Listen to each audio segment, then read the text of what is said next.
Marvelous. Thank you. Now, what is the difference in techniques between painting, say, still lifes, seascapes, portraits? What's the difference? It's each subject is like a different language.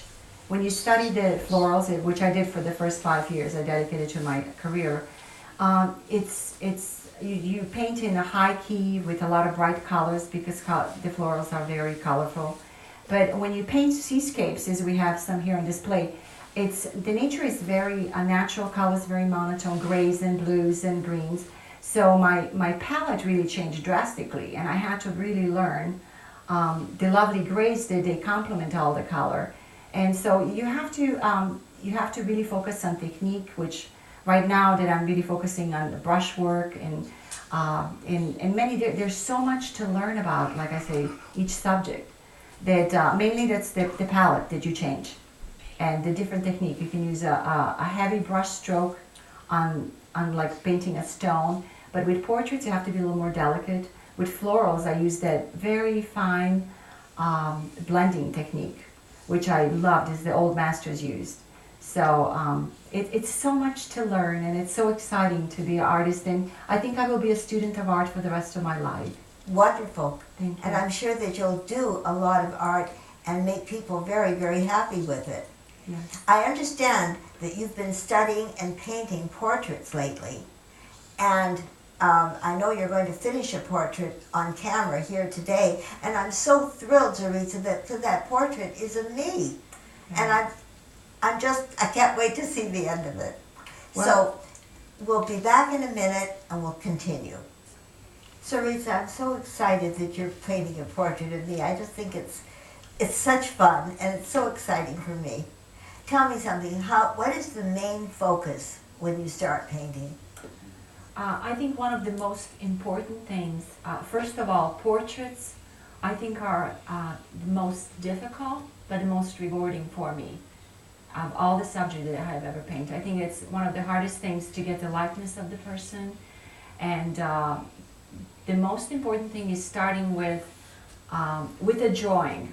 And I would like to show a couple of things that I can walk the viewers through what is happening with the painting. I do the drawing, I do the measurements of the face in three different, like from the eyebrows, below the nose, chin, and the hairline.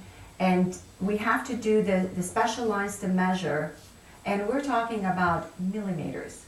So if you want to get the likeness, you really have to be totally accurate. Otherwise, even in 1 millimeter, it's going to change the look. Really? So yes, I started this portrait of you yesterday, and I'm hoping that I will be able to finish it so the viewers can see what's happening. But here's just a little walk of drawing. Then I do a very light wash. Then the third stage is blocking big shapes. And right now we're working on the final touches. Because you took this from a picture of me. This is the photo that, I don't know, several years ago that I have of you, and I decided to paint you on the air. Oh my goodness. Now what makes a successful portrait? Personally, I think for me, what makes a successful portrait is that I get the likeness of the person. If my values are correct, which we have the darkest, medium colors, light color, highlights, and then black accents. So you have to have all this. And another thing that's very important, like when I was saying, to measure and to get the proper size, maybe a little bit of scarf or something, so it makes the portrait unique. So it's very important to get the likeness, the value, the color chroma, all that is very important for me. For the now, how important is the light whenever you're painting? Like we can see on this photo here, and I can point out to a couple of, like the cast the shadow is very important. The light will show, like my light is coming from the right, and it creates a little shadow under the nose. And also you don't want to do them too dark, because what happens is I have a focal point around your eye, so you want to keep it in some areas. And the light creates the shadow, and that's what really helps you make a portrait three-dimensional, which I think that's another part of having a successful portrait. So light is extremely important. Now I know the color of the skin is very important. Do you pre-mix before you start painting? Yes, I do, and as I can show here a little bit on my palette, I have my darkest dark, which is your hair, that's one value. The second is my blue, the jacket that you were wearing. The second is the scarf, and I have to keep it very low key because I don't want it to compete with the face. Because your face and the eye area is my focal point. So I wanted to keep the viewers going right to this area where the light is really hitting. So that's very important. Do you always paint a portrait life-size?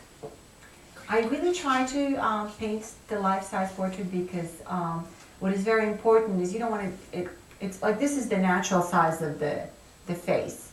And if you paint it any larger size, it looks very odd. It doesn't, it can look okay, but it's not one of my favorites. So my favorite sizes are 11 by 14, I have 16 by 20, but not larger than that. Unless that I'm maybe working on a beautiful scarf, which is, you know, you wanted to, you know, give a little message with it. So mainly I wanted to stay and look at the face of that person. So if the photo is smaller when you start, do you enlarge your painting so that it's life-size?